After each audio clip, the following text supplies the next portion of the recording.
seeds. Yes, I like those so much. I don't.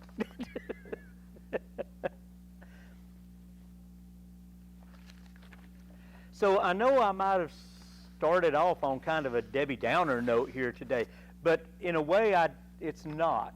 In a way it's kind of an encouragement. You know, God is here for the finding, and we have to get our preconceived notions about Him and His ministry for us out of the way. I think that's the big thing that I can take away from the retelling of Naaman, is that yes, God is capable, He is able, He is willing, and we just sometimes get in the way. Let's look at this whole thing here, okay, and dig in just a little bit deeper. We start in 2 Kings chapter 5 and verse 1, and it tells us who Naaman is. Now Naaman, captain of the host of the king of Syria, was a great man with his master, and honorable, because by him the Lord had given deliverance unto Syria. He was also a mighty man in valor, but he was a leper.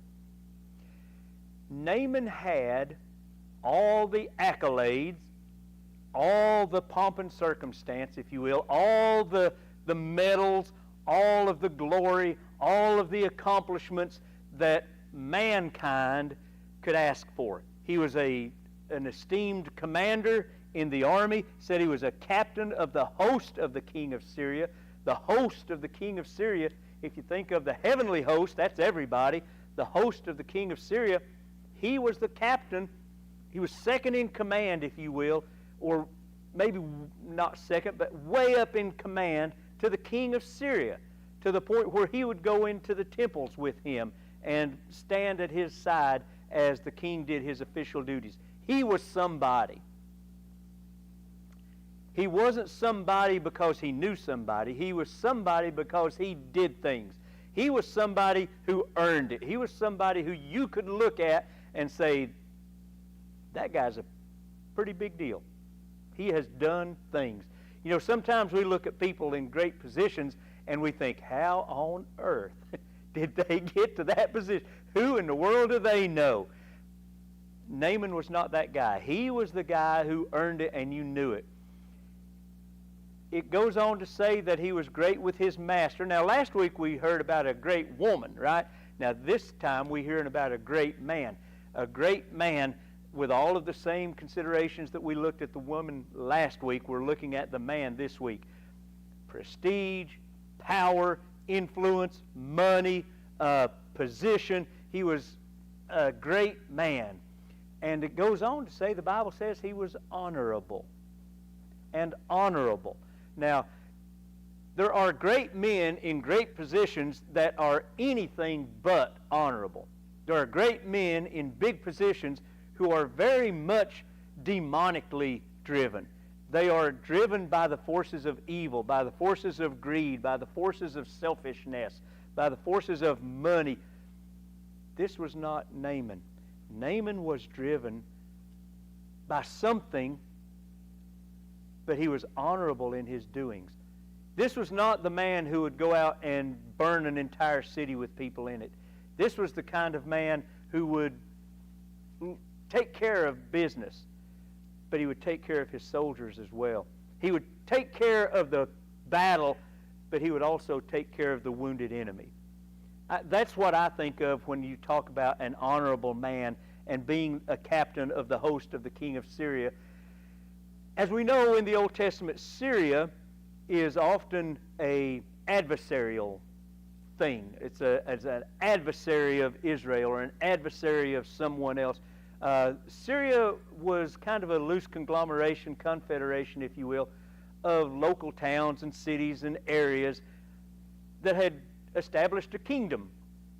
Not so much a single city kingdom as you sometimes think about the walled cities, but this was an area of military influence. It was an area of political influence. They had a good trade route going there. Syria. So, goes on to say here, because by he was, and honorable, because by him the Lord had given deliverance unto Syria. See, God used pagan people to do His will. One of the neat things, one of the amazing things, one of the blessed things about our God, you don't have to serve Him for Him to use you in good ways for Him. You can be an evil, despicable, ugly person, and God can still use you. You just might not get a blessing out of it, but somebody would. So anyway, God used Naaman. He was an honorable man. Some folks in his command may have even referred to him as a good man. He's a decent person. The Bible says he's honorable. And it also says that he had been used of the Lord to bring given deliverance unto Syria. He was also a mighty man in valor.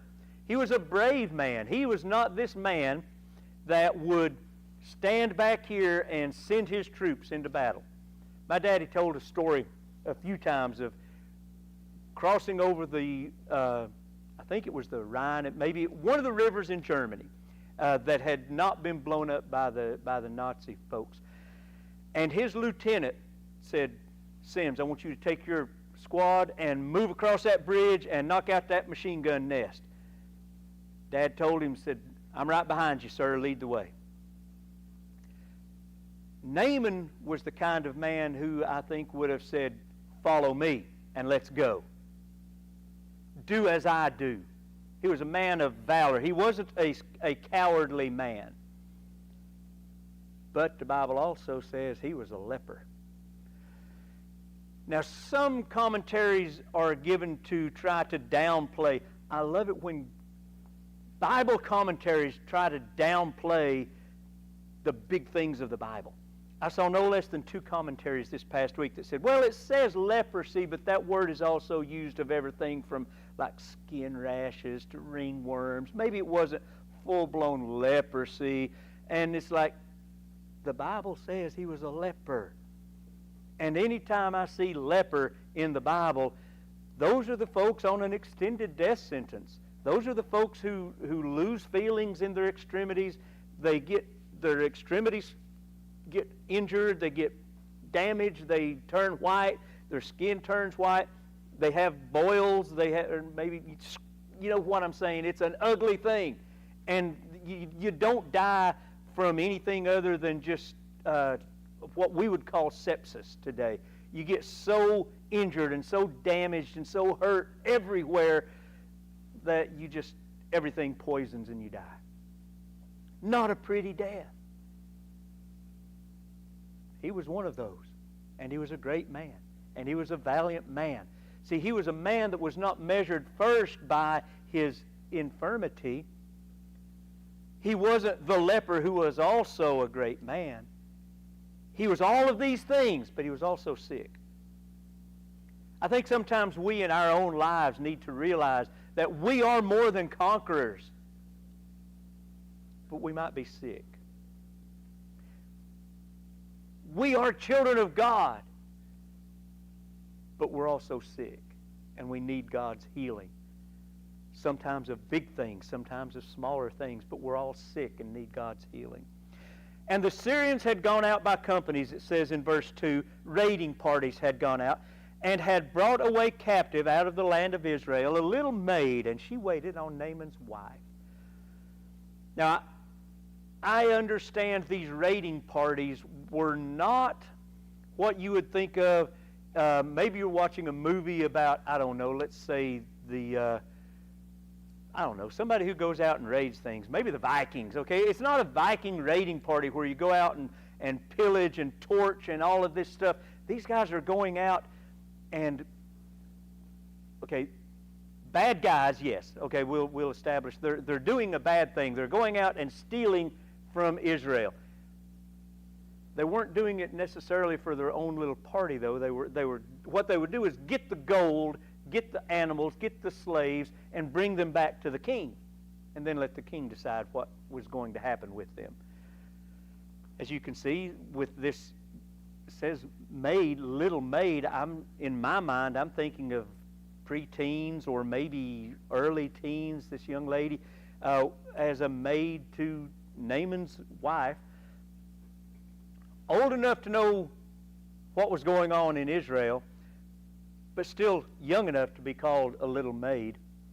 She waited on Naaman's wife, and she said unto her mistress in verse 3, Would God my Lord were with the prophet that is in Samaria, for he would recover him of his leprosy. The Bible doesn't tell us how long that she had been in the service of Naaman's wife.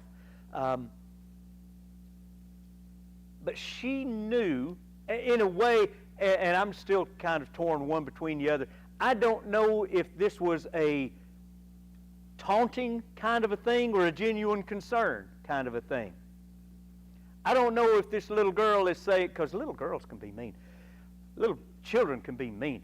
I don't know if this little girl was saying, too bad you're not in back home in, where's the word she used?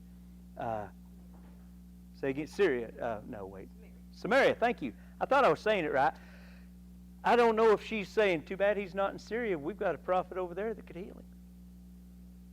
Or if she was genuinely concerned, saying, I know somebody that can help him. There's a prophet in Samaria. I did it again. There's a prophet in Samaria that can heal him.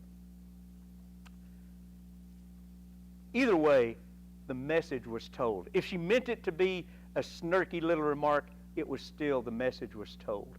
You know, sometimes I think we can say something snarky or say something trying to be a little smart aleck, and God can still use us, and we can still get the message across. I don't think that's a good practice to be in, but I think that sometimes, despite ourselves, God can still use us. And maybe that's what happened here. Maybe despite herself, God was using her, or maybe God reminded her that, you know, who knows what happened in this young captive's life. Maybe the mistress saved her from a worse fate, and she was legitimately grateful. But whatever it was, she said there was a prophet in Samaria that could fix this man. Now, it jumps now from verse 3 in the commentary over to verse 10. We miss some things here. Naaman goes to his king and he says, hey, there's a prophet in Israel that I am told can heal me. Can I go? So he ends up going, but he ends up going with a bunch of silver, a whole bunch of gold, and a bunch of pretty clothes to pay the man to heal him. So they get to the king in Israel and say, the king of Syria has sent all of this stuff to you. Now, heal his captain. And the king of Israel, the kings in Israel of that day were not Solomon. He didn't understand how to deal. So he panicked. He thought this guy was saying, if you don't heal this guy, I'm going to wage war on you. He thought he was trying to pick a fight, if you will. And he knew that Syria was the bigger guy at this point in time. Syria could have. Okay, so then Elisha hears about it, and he sends word to the king and says, send me the guy. So, verse 10, we pick up there, and Elisha sent a messenger. So here comes Naaman. He's standing in front of Elisha's place, and he's got his caravan, his entourage, all the pomp and circumstance, his big chariot, probably big old white horses. And he's standing there proud, and he's got in his mind this whole trip into Israel. He says, I can just imagine God reaching his hand down from heaven and touching me on the head and I'm healed. Or, wait, maybe a whirlwind out of heaven comes up and takes all of my spots away and I'm healed. Or maybe, see, he's got all this stuff going on. Were you ever on your way somewhere that you didn't really know what was going to happen, and you had it all figured out, though, by the time you got there? Like when I was getting ready to take off to basic training, I had it all figured out before I ever got on the bus, exactly what it was going to be like. It was nothing like that. And then when I was going to Germany, I realized full on, because I had looked at the books, I knew what to expect. It was nothing like that. Same for Korea, same for anywhere I've gone. I had it all figured out, and it was nothing like that. But he, I'm sure, had it all figured out. I'm going to pay the prophet with all of this stuff. He's going to come out and do some great ceremonial thing, flash of light, and I'm healed. But Elisha didn't even come outside. Let's read it here. And Elisha sent a messenger unto him, saying, Go and wash in the Jordan 7 times, and thy flesh shall come again unto thee, and thou shalt be clean. Wow. That's all I got to do? You don't even come outside? You send your messenger outside? You send your servant outside to tell me to go wash in your dirty river, your nasty... Ain't I got rivers back home that I could wash in? The water tastes better there anyway. So let's see. 11 says, But Naaman was wroth. That means very angry. And he went away and said, Behold, I thought, he will surely come out to me and stand and call on the name of the Lord his God, and shall strike his hand over the place and recover the leper.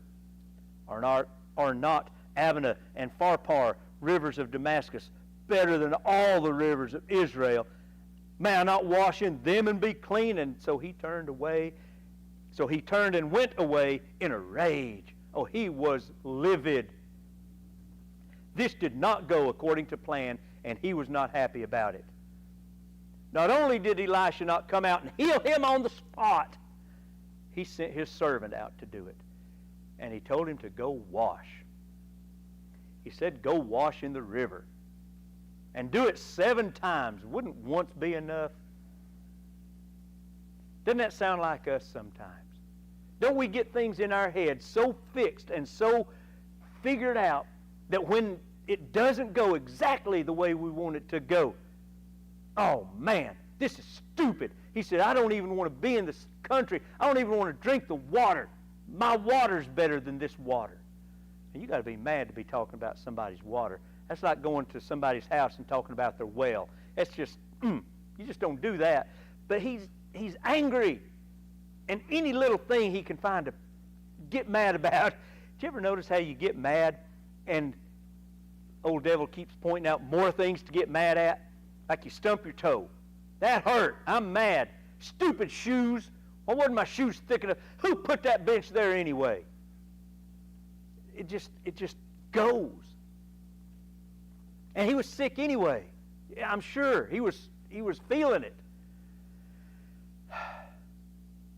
So he was mad because it didn't go his way. He had gone to God, and God didn't answer his prayer the way he wanted him to. God answered the prayer. He told him what to do to be healed. You know, when we come through the doors, God tells us what to do. It's in the book. It's in his mouth. It's in somebody's mouth that talks to us today that'll tell us what God wants us to hear. All we have to do is shut up and listen and then do it. We have to get ourselves out of the way before God can give us that blessing. I stand at the door and knock. You just got to open the door. You got to open the door. Did you notice how houses, I'm not sure about every house, but all the doors at my house open inward. We got that storm door, that opens out. But you have to back up and open the door, and you sort of got to get out of the way before you can come into the house. I don't know if your house is that way. I'm sure there's doors that open out, but all of my doors, if I'm inside, I have to back up to open the door. Sometimes we have to back up, get out of God's way before he can help us. That was Naaman. He had it all figured out. It didn't go his way, so he got mad. But God had already told him what to do.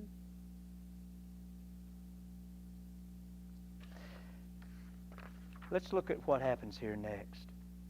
Verse 13 picks up on the story. And his servant came near and spake unto him and said, My father, if the prophet had bid thee do great thing, wouldest thou not have done it? How much rather then when he said to thee, Wash and be clean? So the servant saw the big picture. Never says who this servant is. He's never mentioned again as far as I know. He was used one time to refocus his master. So many times, raising my child, she said some little thing that refocused me. One of the things that she had said when she was just a little old bitty thing is, well, does God have it or don't he? Because that's something that I had said all through her growing up. God's got it. Don't worry, God's got it. Yes, I've got to deploy, but don't worry, God's got it. And when I came home and was looking for work, and we start getting stressed because there's no work, and Becky says, does God have it or don't he? It's like, yes, okay. 2 days later, got the job at the school that I've had for 17 years. God got it or don't he? Do you believe what we're telling these kids? If we don't believe what we're telling these kids, let's just shut up, please. But if we do believe what we're telling these kids, we got to live it. If we know, like the old song says, I know, I truly know. If we truly know, let's prove it to them. So that's what this little servant did. The little servant, for whatever reason, spoke with words of wisdom and calmed down the captain of the host of Syria and said, if he had told you to go slay a dragon, you would have gone and found a dragon to slay it. If he had told you to go and burn down this city and bring out all of the pagan idols, you would have went straight that way. All you have to do is just follow what God said. See, that's kind of a neat thing. God, when he calls us, he doesn't say, okay, I need you to understand exactly what I want you to do and then go do it. That's never part of it. God just says, I need you to go over here and do this. I need you to take this can of gas right there. I need you to pat this person on the back and say, you okay? I need you to be my word today. Maybe I need you to say, you know, God loves you. So, whatever it is that God calls us to do, like the little servant, just do it. Naaman did not understand God's instruction. But he didn't have to understand. God don't call us to understanding. He gives us understanding, but he calls us to repentance and obedience. Understanding comes through obedience. Sometimes we don't understand. How's that old saying that life is one of those things where you get the test first and then learn the lesson? That's kind of like with our following God. Just do it. And then we can understand it later. Or maybe we'll never understand it. Do it anyway. Okay, verse 14. Then he, being Naaman, then went he down and dipped himself 7 times in Jordan, according to the saying of the man of God. He did what God, through his prophet, told him to do.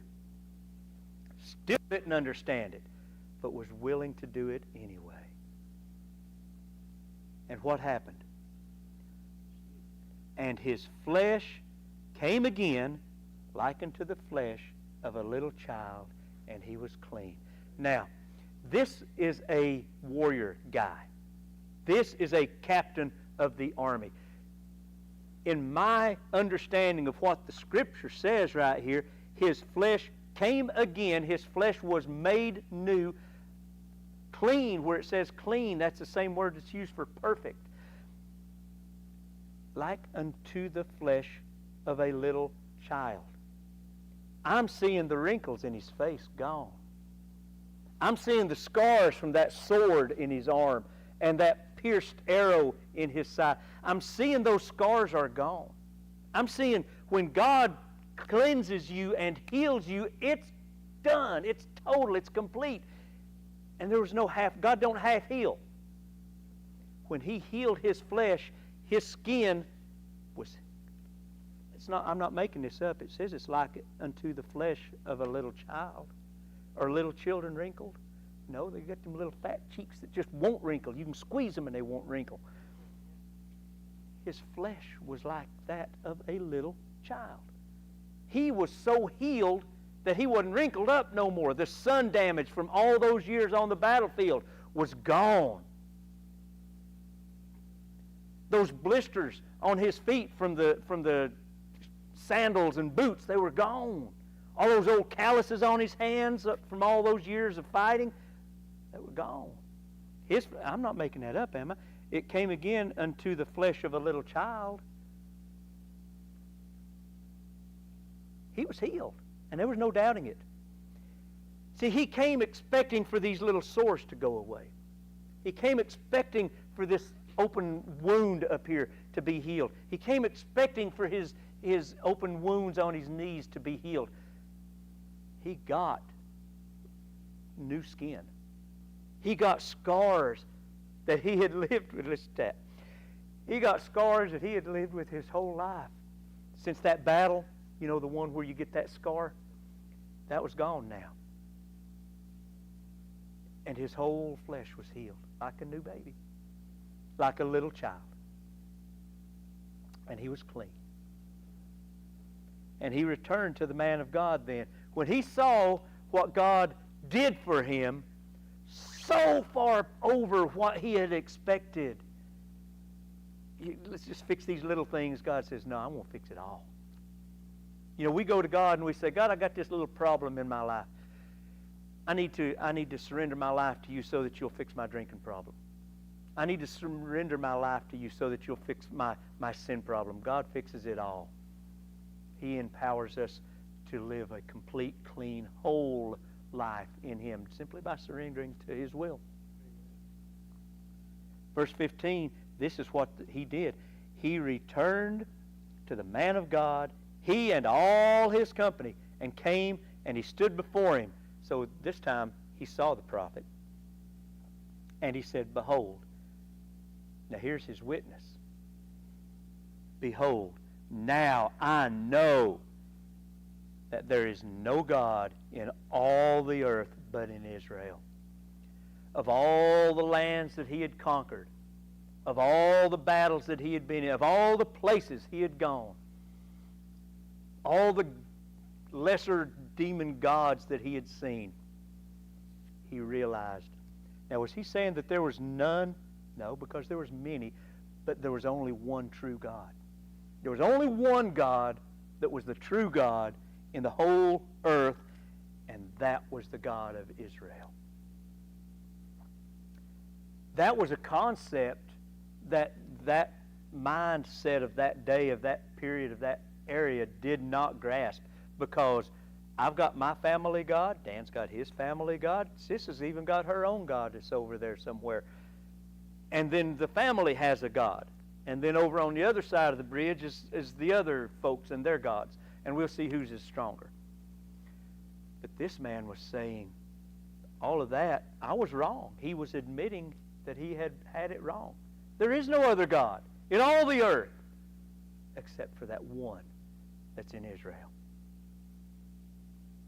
Now therefore, I pray thee, take a blessing of thy servant. He had brought all of this stuff.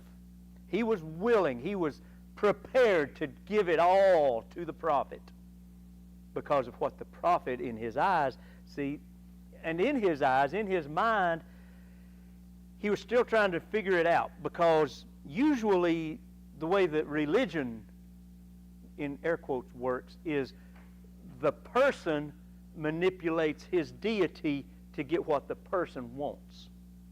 That's the mindset, and that's the way religion works.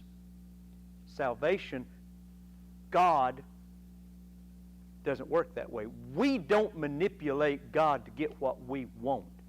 We ask God humbly for favor, but we don't demand, God, I'm Pastor Owenby.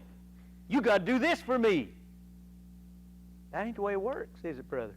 we get humbled real quick when we try that.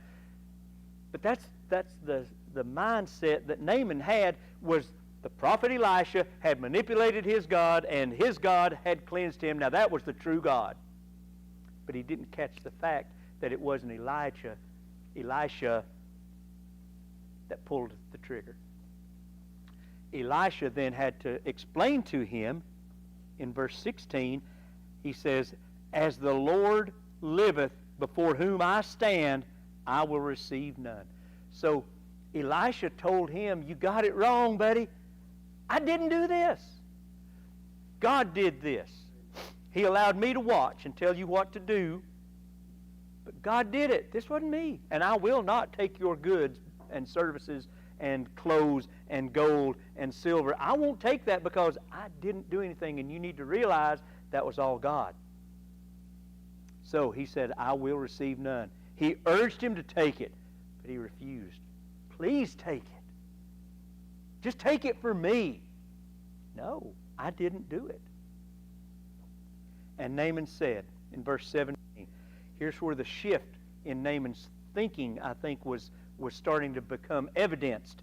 Naaman then said in verse 17, "Shall there not then, I pray thee, be given unto thy servant 2 mules burden of earth?" So we see a couple of things. He went from demanding, "Come out and see me," and getting mad when he don't, to submission and going and washing in the river, to realizing the blessing of God. So he came back, admitted his wrong to the man who had told him, and then he said, "Okay, here's what I need from you. If you will give this to me, please let me have it." He went to asking him then for something else other than a blessing. He wanted 2 mule burdens worth of earth.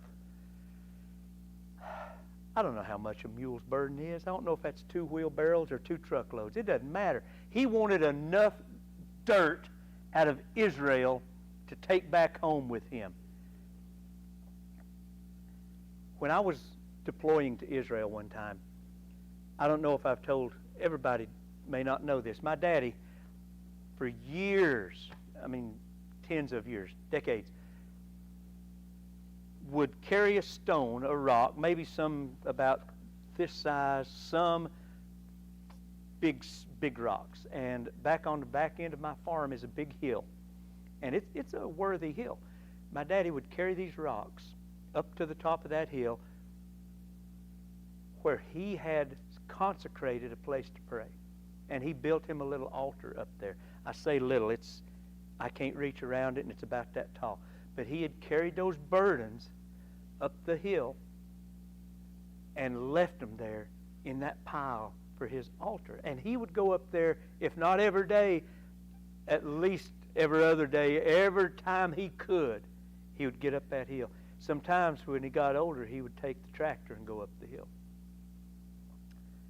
When I was going to Israel, deploying over there one time, I asked him, I said, "Dad, what would you like for me to bring you from over in the Holy Land? Would you like maybe a big scroll of the Scriptures, or some great thing? Yeah." And Dad said, "Son, I want you to bring me a rock from the altar."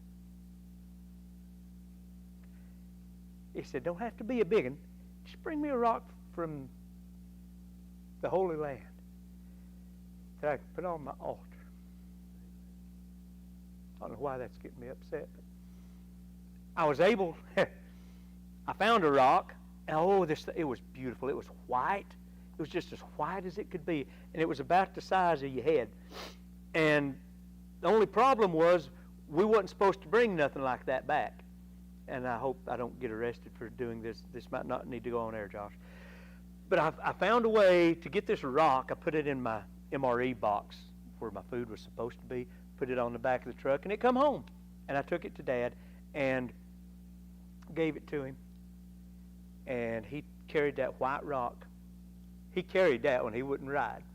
Carried it up the hill, and he put it on top of the altar. And he said, "Son, that could have been the very rock that Jesus was talking about, or that was spoken about of Jesus, where foxes have their dens, but the Son of Man has nowhere to lay his head." Put his head on that rock and slept that night. That could have been the rock that Satan used to tempt him and say, you know, if you dash your foot against a stone, the heaven's angels will pick you up.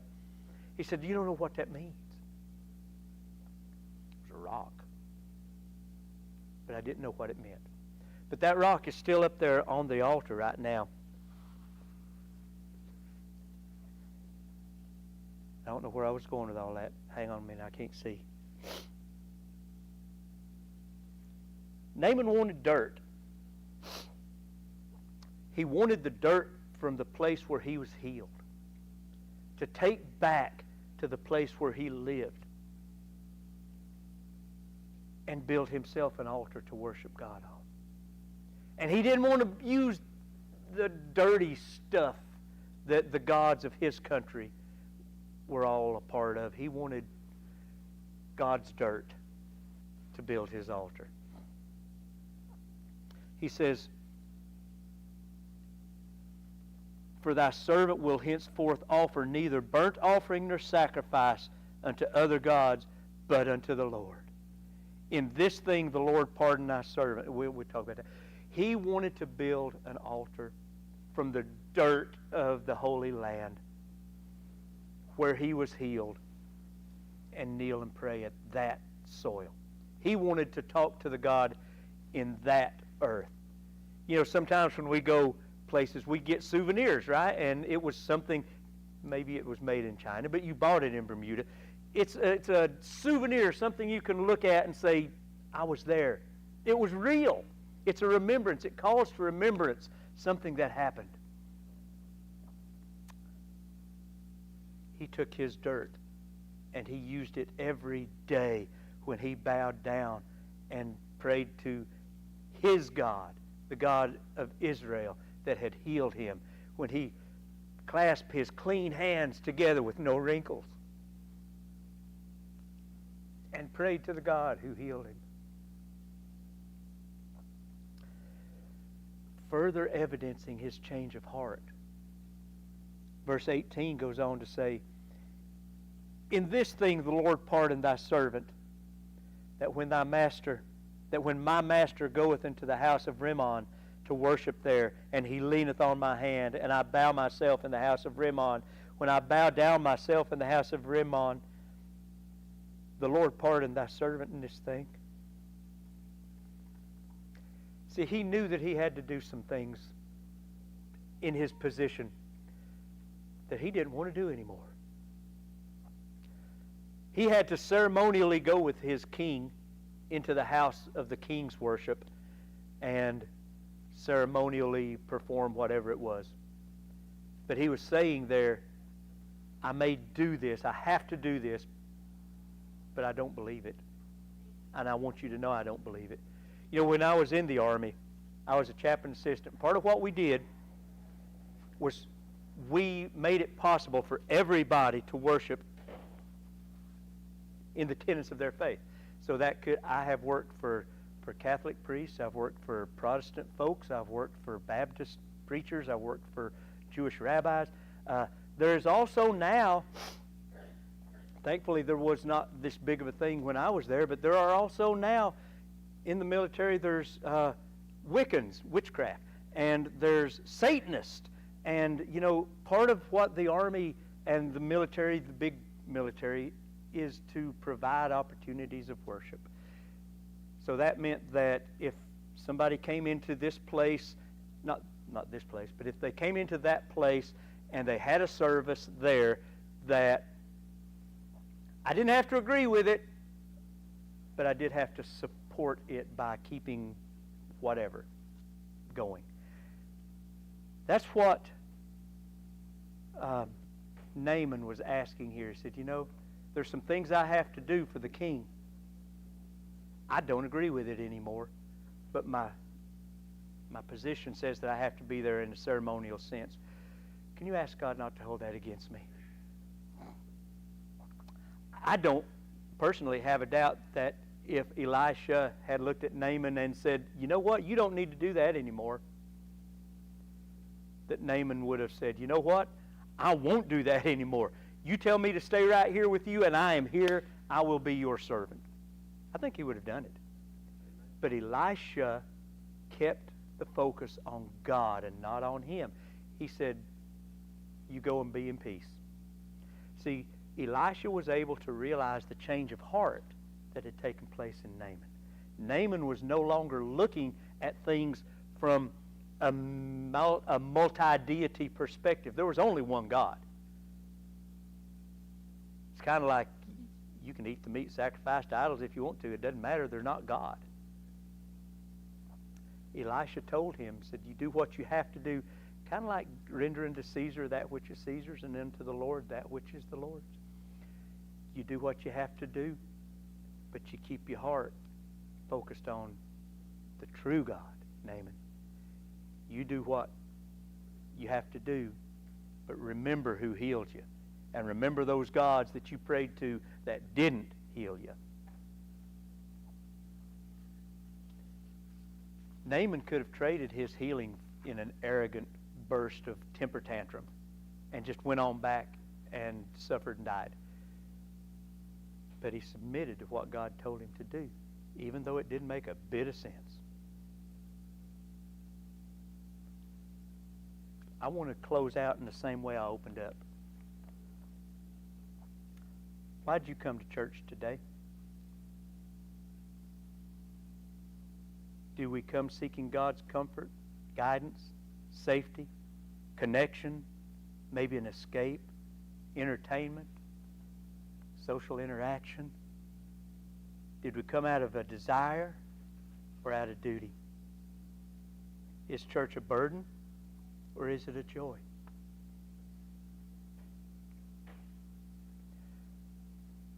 What preconceived notions do we harbor that may be hindering our work, that may be hindering God's work in our life? Naaman had to turn loose of a whole bunch of preconceived notions when he got his healing. What are we holding on to today that's keeping God from granting us full healing? Can I close off right there? Anybody have anything to add to this?